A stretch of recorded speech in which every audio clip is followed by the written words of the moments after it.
فخرالدین و امینه ساکنان دهه به نام حمید برات جامعه دهاتی به نام ویس فینایی واسه همین سال به سن 18 سالگی قدم ماندند.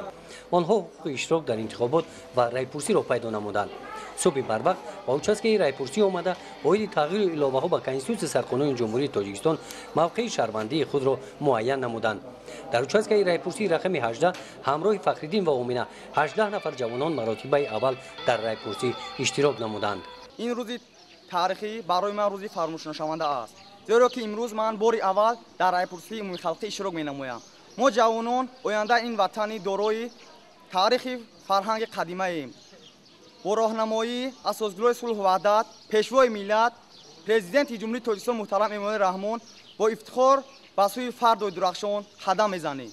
من اولین بار است که برای پرسی عمومی خلقی دایر به تغییرات لایحه‌ها در سرقانون جمهوری تاجیکستان اشتراک می‌نمایم و سیاست تشکیل یافته حکومت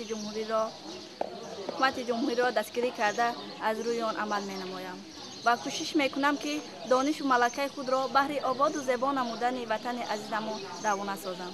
همه جوانان امروزه را بهر آن دعوت می‌کنم که برای آباد و زیبا نمودن کشور محبوبمان سهمگذار باشند.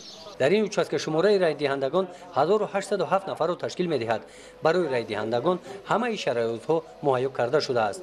از سحر بر وقت البته صبح ساعت 6 می‌شد رای دهندگان بسیار جمع شدند و ساعت 6 участке رای را گشودیم و رای دهندگان آواز خود را دادند و خیلی می‌بینیم امروز آدمان بسیار متشکلانه با участке رایپرسی آمده ایستادند. در ناحیه واسه اشتراک فعالانه مردم در رایپرسی عمومی خلقی دلیل آن است که مردم به این معرکه مهم سیاسی توجه کلان دارند.